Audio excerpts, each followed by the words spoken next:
Olá, boa tarde, tudo bem com vocês? Estamos de volta com a nossa leitura da palavra. Hoje nós vamos dar continuidade no capítulo 26 de Mateus, que fala sobre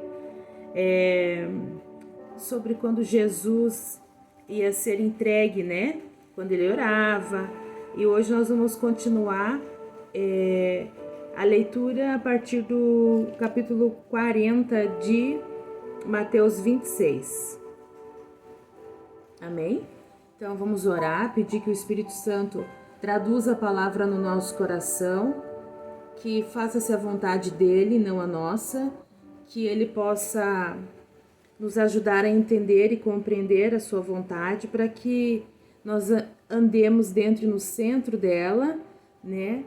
Escolhendo sempre o nosso Pai que está nos céus, a vontade dele para a nossa vida, e com isso nós sejamos cheios de Deus, até ser transbordar, né? Até transbordar o nosso cálice, até transbordar-nos de Jesus para o nosso próximo, amém? Então vamos lá, versículo 40, a partir do versículo 40 do capítulo 26 de Mateus, diz assim: Depois voltou os seus discípulos e os encontrou dormindo. Aí ele fala assim: Vocês não puderam vigiar comigo nem por uma hora? Perguntou ele a Pedro. Vigiem e orem para que não caiam em tentação. O espírito está pronto, mas a carne é fraca. Aqui no versículo 41, um versículo muito conhecido, né? Que nosso espírito ele está pronto, mas a nossa carne ela é fraca. A nossa carne tende para fazer as coisas natural, né? Não espiritual. Veja por esse vídeo, né? Eu tô tentando gravar ele desde manhã e não consigo até que eu larguei todas as outras coisas. Eu falei: Senhor, vamos, eu preciso gravar, porque isso é o que tá no meu coração. Então eu não conseguia fazer, quer dizer, eu fiz, não é que eu não conseguia, eu fiz muitas coisas, mas a minha cabeça estava: eu preciso fazer a prioridade, a primeira coisa, né? E a primeira coisa do dia, que é orar a palavra, né? Eu coloquei isso como um objetivo, coloquei isso como um propósito, né? De aprender de Deus, de ler a palavra dele todas as manhãs. E eu digo para você, a carne dá muita sugestão, muitas vontades. Agora eu tenho que fazer isso, agora eu tenho que fazer aquilo, agora eu tenho que fazer aquele outro. E a gente fica protelando, procrastinando, quando que tem que ser a nossa primeira atitude da manhã, é ir para a presença de Deus, pedir a bênção dele, que ele abençoe o nosso dia em todo o tempo, né? Então, é luta. Então, quando a gente entende que nós estamos numa batalha, que nós estamos lutando contra os desejos da nossa carne, fica mais fácil, porque daí a gente fala: opa, peraí, então vamos fazer a vontade do Senhor, estar na presença dele. Ele quer nos tratar, ele quer nos cuidar, ele quer nos abençoar, mas para isso, quando a gente quer a bênção de alguém, né, exemplo de um pai, de uma mãe, a gente vai até a mãe e o pai, a gente pede essa bênção. E com Deus não é diferente. Então ele quer nos abençoar, mas para isso a gente tem que ir até os pés dele, até o colo dele, pedir orientação, receber orientação para viver aquele dia dentro e no centro da sua vontade, debaixo da proteção dele, né? Que ele nos livra de tantas coisas que nós nem sabemos de quais. Nós sabemos que nós temos um Pai que cuida de nós. Amém? Então, é luta, mas a gente sabe que quem luta as nossas batalhas é o nosso Deus. E no processo ele está nos ajudando, nos ensinando, nos disciplinando, nos dirigindo. É importante que nós façamos aquilo que o versículo diz aqui, né? Versículo 41, vigiem e orem para que não caiam em tentação. O espírito está pronto, mas a carne é fraca. Versículo 42 diz: E retirou-se outra vez para orar. Ele estava orando porque estava prestes a ser entregue nas mãos daquelas autoridades que iam fazer ele passar por todo o processo que todos nós sabemos, né? Então, ele se retirou outra vez para orar. Aí ele fala com o pai assim: Meu pai, se não for possível afastar de mim este cálice sem que eu o beba, faça-se a tua vontade. E quando ele voltou de novo, os encontrou dormindo, porque os seus olhos estavam pesados. Sim. Então os deixou novamente e orou pela terceira vez, dizendo as mesmas palavras para Deus, né? Depois voltou aos discípulos e lhes disse: Vocês ainda dormem e descansam? Chegou a hora. Eis que o Filho do Homem está sendo entregue nas mãos dos pecadores. Levantem-se e vamos. Aí vem aquele que me trai. Aquele que me trai seria Judas, né? Aquele que deu brecha, que o inimigo usou a vida dele para trair Jesus, né? Por algumas moedas, né? Ele se sentiu seduzido por algumas moedas de prata. E ele entregou Jesus, ele traiu Jesus. Que nós possamos entender isso no nosso espírito e viver a vida abundante que ele conquistou depois de ter passado por tudo isso, por essa traição, né? Enfim, versículo 47 diz assim: Enquanto ele ainda falava, chegou Judas, um dos 12. Com ele estava uma grande multidão armada de espadas e varas, enviada pelos chefes dos sacerdotes e líderes religiosos do povo. O traidor havia combinado um sinal com eles, dizendo-lhes: Aquele a quem eu saudar com um beijo é ele, prendam-no. Dirigindo-se imediatamente a Jesus, Judas disse: Salve, mestre! E o beijou. Jesus perguntou: Amigo, o que te traz? O que o traz? Né? Então os homens se aproximaram, agarraram Jesus e o prenderam.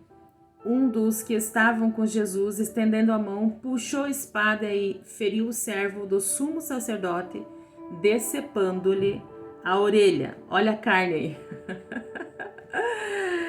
A carne fala, né? Então esse discípulo do Senhor aqui catou a espada e mandou vir na orelha da pessoa, né? Isso agiu pela carne, né? E às vezes a gente muitas vezes arranca a orelha de alguém agindo pela carne, né?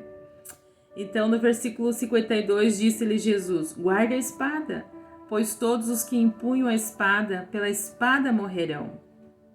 Você acha que eu não posso pedir a meu Pai e ele não colocaria imediatamente à minha disposição mais de 11 legiões de anjos?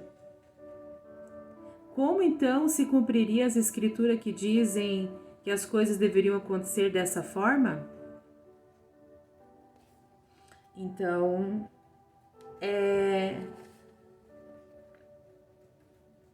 aqui diz, né? Aqui um ponto para a gente refletir quando Jesus fala: Você acha que eu não posso pedir ao Pai e ele não colocaria imediatamente à minha disposição mais de 12 legiões de anjos? Isso quer dizer assim, não tiraram a vida dele. Ele deu, ele se entregou por amor a nós. Então, não é que eles conseguiram fazer, ele se entregou, ele se deu. Deus deu o Filho para que todo aquele que nele crê não pereça, não morra eternamente, mas tenha vida eterna. Mas tenha vida eterna com ele, a vida abundante aqui na terra, eterna no céu, amém? Então, aí no 54 fala: Como então se cumpriria as escrituras que dizem que as coisas deveriam acontecer desta forma? Naquela hora, Jesus disse à multidão: Estou eu chefiando alguma rebelião para que vocês venham prender-me com espadas e varas? Todos os dias eu estive ensinando no templo e vocês não me prenderam. Mas tudo isso aconteceu para que se cumprisse as escrituras dos profetas. Então, todos os discípulos o abandonaram e fugiram.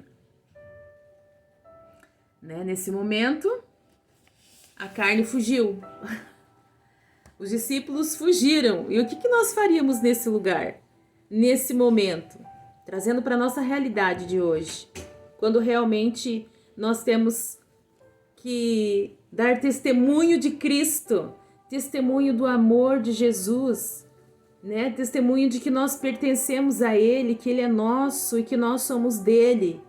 Nós temos medo, nós fugimos e dizemos, não, eu não conheço esse tal Jesus como Pedro falou, Então a gente, antes de julgar Pedro, antes de dizer, nossa, mas Pedro viu tantos milagres, ele viveu com Jesus e ele o negou.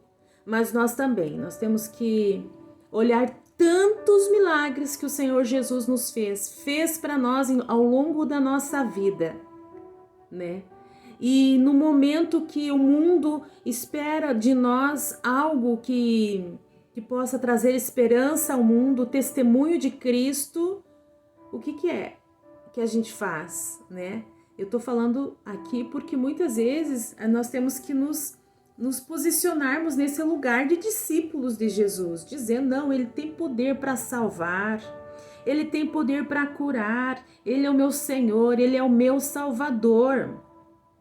Não há nada impossível para Ele, entende? Não há nada impossível para Ele.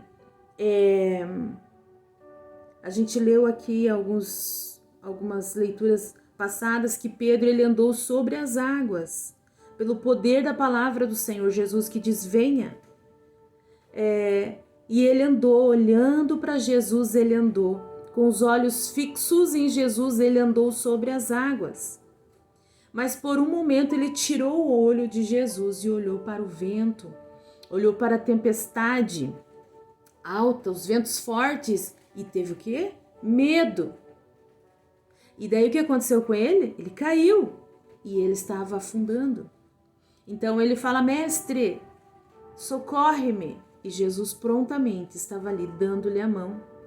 Então assim, é uma reflexão, que eu trago hoje para você, para mim, que quando nós estivermos na tempestade, nos ventos fortes, atravessando problemas que às vezes parece maior do que a gente, parece que toma uma proporção enorme, porque muitas vezes nós estamos com o olho no problema e cada vez que nós olhamos o problema ele aumenta.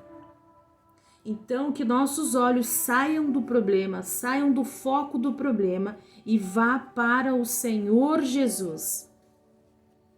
Porque Ele pode resolver o problema e Ele sim é maior do que o nosso problema. Então, assim como Pedro, depois ele voltou, depois que ele estava afundando, ele falou, salva-me, mestre. Assim nós também podemos fazer o mesmo que Pedro.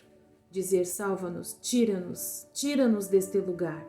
E Ele, com amor, com bondade, mansidão, Ele tirará nós daquele lugar, nos trazendo ensinamentos com tudo aquilo que nós passamos, nos trazendo disciplina, nos trazendo amor, alegria. Então, a nossa reflexão de hoje, não tire os olhos do Senhor Jesus. Aqui, quando fala que todos os discípulos o abandonaram e fugiram, foram para onde? A palavra diz, para onde eu irei se só tu tens as palavras de vida? Amém? Mas vamos continuar, senão o vídeo fica muito longo. Versículo 57 diz, os que prenderam Jesus e o levaram a Caifás, o sumo sacerdote em cuja casa se havia reunido os mestres da lei e os líderes religiosos. E Pedro o seguiu de longe até o pátio do sumo sacerdote, entrou, sentou-se com os guardas para ver o que ia acontecer. Os chefes dos sacerdotes de todo o sinédrio estavam procurando um depoimento falso contra Jesus para que pudessem condená-lo à morte, mas nada encontraram, embora se apresentassem muitas falsas testemunhas. Finalmente se apresentaram duas, que declararam, esse homem disse, Sou capaz de destruir o santuário de Deus e reconstruí-lo em 3 dias. Então o sumo sacerdote levantou-se e disse a Jesus: Você não vai responder à acusação que lhes fazem? Mas Jesus permaneceu em silêncio. O sumo sacerdote lhe disse: Exijo que você jure pelo Deus vivo. Se você é o Cristo, filho de Deus, diga-nos. Aí ele fala: Jesus, tu mesmo disseste. Respondeu Jesus: Mas eu digo a todos vós, chegará o dia em que vereis o Filho do Homem assentado à direita do Poderoso e vindo sobre as nuvens do céu. Foi quando o sumo sacerdote rasgou as próprias vestes e disse: Blasfemou, porque precisamos de mais testemunhas? Vocês acabaram de ouvir a blasfêmia. O que acham? É rei de morte? É réu de morte? Responderam eles. Então alguns que lhes cuspiram no rosto e lhes deram muitos murros. Outros lhe davam tapas e diziam: Profetize-nos, Cristo, quem foi que lhe bateu? Pedro estava sentado no pátio e uma criada, aproximando-se dele, disse: Você também estava com Jesus, o Galileu. Mas ele o negou diante de todos, dizendo: Não sei do que você está falando. Depois saiu em direção, Pedro, saiu em direção à porta, onde outra criada ouviu e disse aos que estavam ali: Este homem estava com Jesus, o Nazareno. E ele, jurando, o negou outra vez: Não conheço esse homem. Pouco tempo depois, os que estavam por ali chegaram a Pedro e disseram: Certamente você é um deles. Seu modo de falar o denuncia. Aí ele começou a lançar maldições e o jurar: Não conheço esse homem. Imediatamente um galo cantou. Então Pedro se lembrou da palavra que Jesus tinha dito: Antes que o galo cante, você me negará 3 vezes. E saindo dali, chorou amargamente. Aqui, no final, diz que Pedro saiu e chorou amargamente. Então, a gente leu também na palavra que Judas, ele foi tomado de um remorso, né? E Pedro, ele chorou amargamente. Eu creio que Pedro se arrependeu. E no arrependimento, quando você se arrepende daquilo que você faz e você pede perdão a Deus, Ele te perdoa, né? E qual que é a diferença de Judas para Pedro, né? Talvez Judas não tenha se arrependido. Ele foi tomado de um remorso e ele foi devolver as moedas para aqueles a quem ele tinha entregue Jesus. Então eu digo para você, hoje, nesse dia, que o Evangelho de Deus, o Evangelho de Jesus Cristo, o Evangelho que João Batista pregava era o Evangelho do arrependimento. Nós temos que nos arrependermos de todas as coisas ruins que nós fazemos. Porque o que nos afasta de Deus é o pecado. Nós lemos na palavra dele que Jesus, ele estava profundamente triste, chorando, lá orando no Getsemane, porque ele ia ficar por um tempo, quando ele tomasse o pecado da humanidade, fosse sobre ele, a presença do Pai não poderia estar mais com ele. Então, o que nos afasta de Deus é o pecado. Este afastamento de Deus é que Jesus também sentiu, e é uma tristeza muito grande você estar longe dos caminhos do Senhor. Mas se o pecado tem esse poder de nos afastar de Deus, o arrependimento tem esse poder de nos aproximar novamente.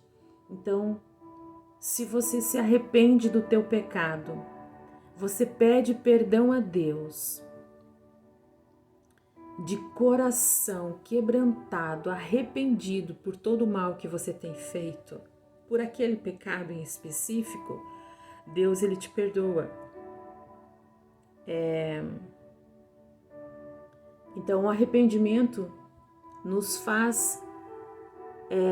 traz de volta a proximidade com Deus, o arrependimento e a mudança de atitude. Então, eu me arrependo, peço perdão a Deus e mudo minha atitude. A palavra diz: aquele que roubava, não roube mais. Aquele que mentia, não minta mais. A mudança de atitude nos aproxima. E Jesus morreu na cruz para nos trazer, abrir esse caminho de reconciliação com o Pai. Então, quando nós nos arrependemos, pedimos perdão, mudamos de atitude, nós temos este livre acesso a Deus. Eu não sei o que é que Deus está ministrando através do seu Espírito Santo no seu coração. Mas seja o que for, entregue para o Senhor. Se arrependa do teu pecado. Peça perdão a Deus. Mude de atitude e vá para os pés do Senhor. Olhe para Jesus e diga a Ele que Ele é o dono da sua vida, que Ele controle a sua vida. Diz: Senhor, eu entrego o controle da minha vida a Ti. Ajuda-me a viver dentro e no centro da Sua vontade. Me ajuda a passar por esta fase, me ajuda a passar por esta tempestade. Eu não vou olhar mais a tempestade e os ventos fortes, mas eu quero olhar para os Seus olhos, escutar a Sua voz e ser abençoada por Ti e ter esse relacionamento diário contigo. Em nome de Jesus. Amém? Deus abençoe o seu dia, a sua semana, na graça, na paz e no favor de nosso Deus. Amém.